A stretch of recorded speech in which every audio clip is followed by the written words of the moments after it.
Hi everyone, this is Mindy for Honeybee Stamps, and in today's video I am going to start using my colored cardstock to create this beautiful layered peony. Here are the two sets that I will be using today. I have the Lovely Layers Peony die set and then the Bitty Buzzwords stamp and also coordinating die set. My inspiration for today actually came from the packaging because it shows you the different layers of the peony. So I grabbed my swatch ring of colored cardstock and I picked out about 5 to 6 shades of pink colored cardstock to create this layered peony. So confession time, I have a ton of colored cardstock. Some of them may be the exact same color from a different company, but for whatever reason, I'm just really drawn to colored cardstock. The problem is I don't use it a lot. So I really wanted to take this chance in this time to finally dig into my stash and create something with it, and the Lovely Layers set from Honeybee Stamps is really perfect for this.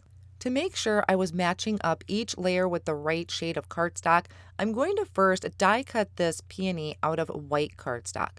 What that's going to do is just give me kind of a guideline. So I'm going to layer it all up, match up each piece so I know which piece kind of goes in the back and in the front. And once I have all that figured out, it's going to be a lot easier for me to match up my colored cardstock.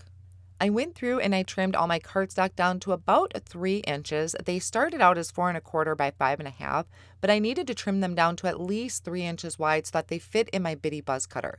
So now I'm going to slowly just kind of take that white one apart and have it lined up so it's the most back piece all the way up to the front. And sometimes, like I said, it can get a little confusing. So by doing it this way, just really help me match up each color going from darkest to lightest. I will place that die with its coordinating piece, kind of set it off on the side, and just work my way through all of those sizes till I end up in the front with that lightest color. This is also a really great way to use your scraps. So if you have a scrap bin just full of different colors of cardstock, this is a great time to use them up. Just trim them down to fit whatever size you need. Now, in my case, I did want to have 2 flowers on the front of my card. So sometimes I'm able to get the die cut out twice from that piece of cardstock. Other times I needed to cut another piece, but I did that so that I could have 2 flowers on the front of my card. Once all of those pieces are cut, I can start laying it out and pretty much putting my puzzle together. So I start with the furthest back piece, which is going to be the darkest shade that I'm using. Now, granted, I went with shades of pink, but any color would look really pretty in here. I think even some blues would be awesome to use because there always seems to be a lot of different shades of blue. Purples are a little bit more hard to come by as far as different shades, but I really wanted to do this in the cardstock colors. Normally, I would do ink sprays or ink blending, but I think just using cardstock really packs a punch to the front of the card and also the dimension that this die gives.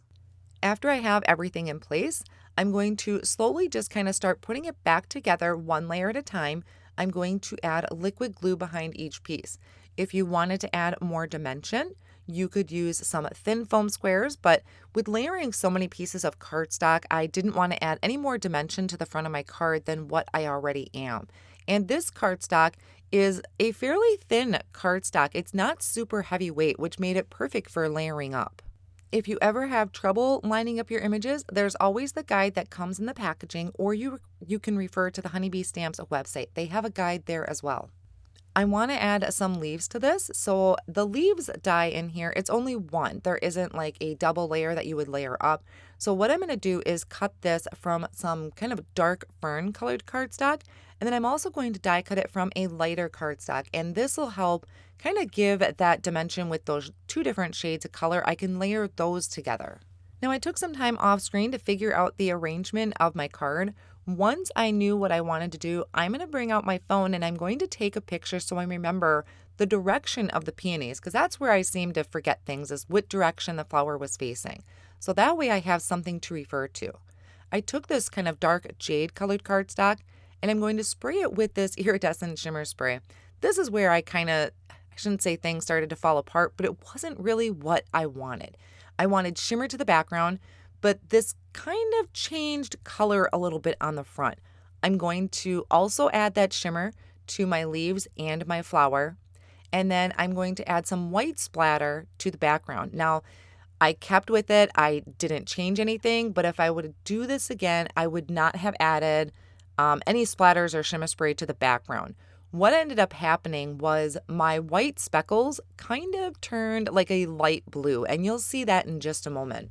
I'm using a small sentiment off of that Bitty Buzzwords stamp set, and I'm going to ink it up in the Honeybee Stamps Intense Black ink, not pushing down real hard, and I'll just stamp it again to make sure I have a clean impression. And then I'm going to take it over to my mini trimmer and trim this down into a thin strip. I'm then going to take the word hugs and I'm going to die cut that out of some matte silver cardstock and also die cut it about 2 or 3 more times from some white cardstock so I can layer it up on the front of my card. Now I need to figure out exactly where that hugs word and my smaller sentiment is going to go. So I'm just bringing my pieces back in, kind of just laying them there as a guide.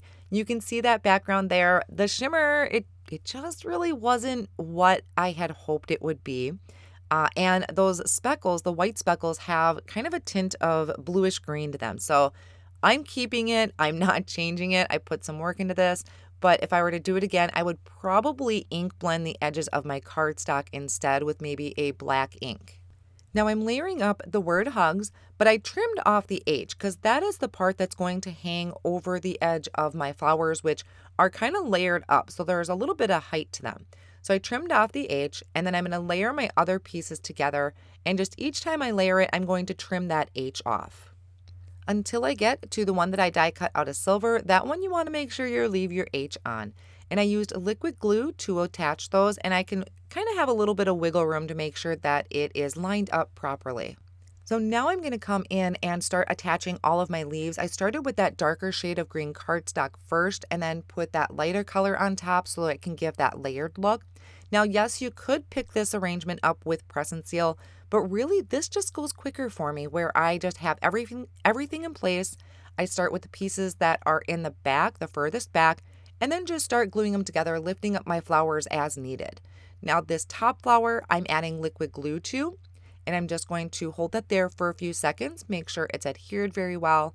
And then the back of this second flower, I am attaching some thin foam tape. So there's not a ton of height to it, but just enough to lift it up from that previous flower.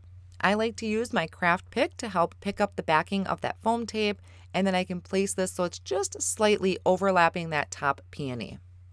My word hugs has a little dimension, so I want to add some to that smaller sentiment as well. And all I'll do for this is just add a little bit of liquid glue to the back and then layer it on top of some more smaller strips that I had cut. Now I can bring in the word hugs, add liquid glue behind that and attach that onto the front of the card so my H is overhanging or overlapping the flowers, and then come in and add that smaller sentiment right above. Then I'll go ahead and flip this over and I'm going to trim off anything that is overhanging on the edges. And that will finish off my card project for today. So if you're like me and you hoard colored cardstock, this is a great time to dig it out. Maybe you have some layering dies, or maybe you are looking at the layering peony, but definitely a great time to put that colored cardstock to use. All of my supplies will be listed down below in the video description and over on my blog as well. Thank you so much for joining me today.